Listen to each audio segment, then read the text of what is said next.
But first to the top story as the House readies for impeachment this week. Republican Congressman Mark Meadows, member of the House Oversight Committee, joining us this evening. Congressman, thank you very much. Great to have you with us tonight.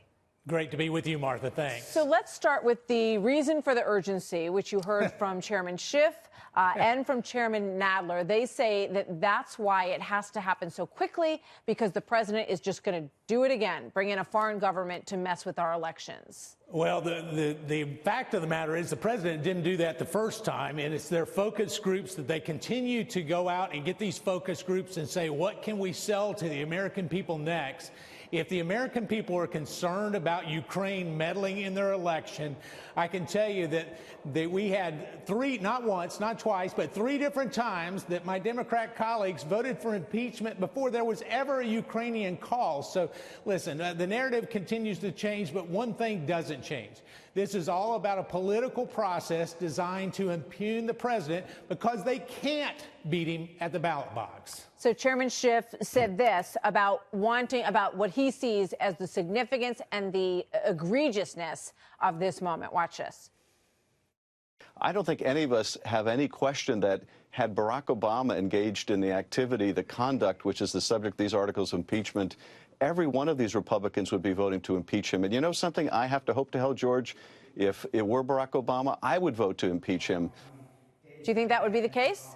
Well, I don't think it would be the case, and it's interesting. I'm still waiting on the evidence from Adam Schiff that he said that the president actually colluded with Russia. As you know, he came on Fox and other networks over and over again to say that he had all these concerns and all this evidence, and yet it didn't show up. I can tell you this. Here is what we see, is we see a double standard. They're not treating this president the same way they treated Barack Obama. In fact, they looked the other way when it was Barack Obama sending cash, pallets of cash to Iranians. When you talk about really thwarting the will of Congress, we see what happened in previous administrations. This president is all about making sure that the American people's tax dollar is accounted for, and I'm glad he's doing it. And quite frankly, most Americans are as well. Let me ask you this, because Adam Schiff would like to bring Mick Mulvaney, John Bolton, Robert Blair, the senior advisor to Mick Mulvaney, and Michael Duffy, associate director for national security,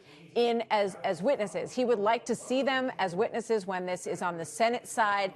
The belief is that they had closer proximity to the president's actual intentions in the phone call, and that they would be able to explain that. So why not? Why not have them do that?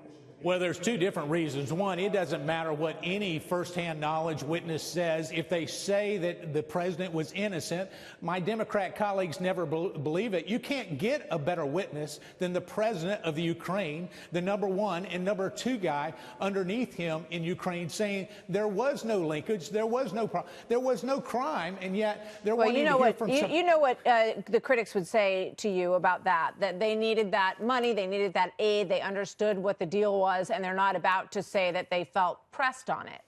Well, so we can call them liars, but I can tell you that not once, not twice, not three times, but four times they've doubled down on that particular narrative. And so normally a lie comes out. We get to see that. Here's what we also know is when Adam Schiff had the ability to call these witnesses and actually enforce an impeachment, he didn't go through the normal process. He didn't allow the judiciary to weigh in. Why? Because it's a rush to impeach the president, because they're afraid November of 2020 will get here and they will have not been able to impugn as much damage as they possibly could on the president. Listen, the American people see it for what it is.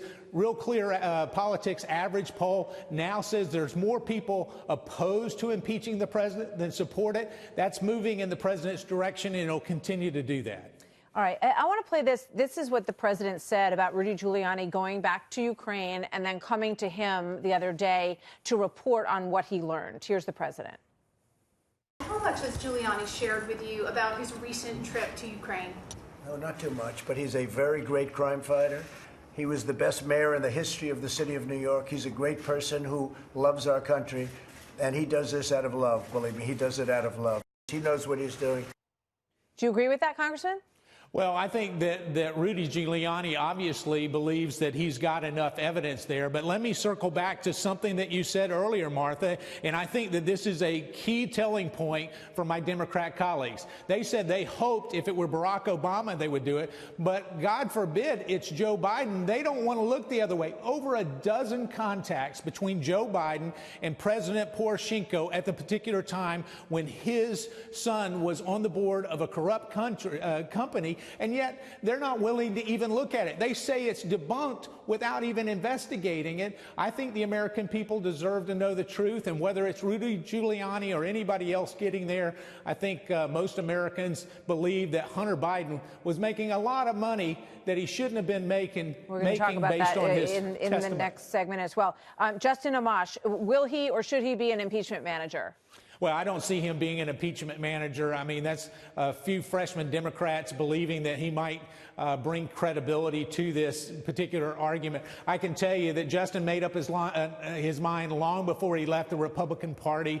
And at the same time, we're going to have some people on the defense team where the president will finally get a fair shake over in the Senate. It won't be secret down in the bunker of the Capitol, and he'll eventually have due process. Congressman Meadows, thank you very much. Good to have you with us tonight. Thank you, Martha.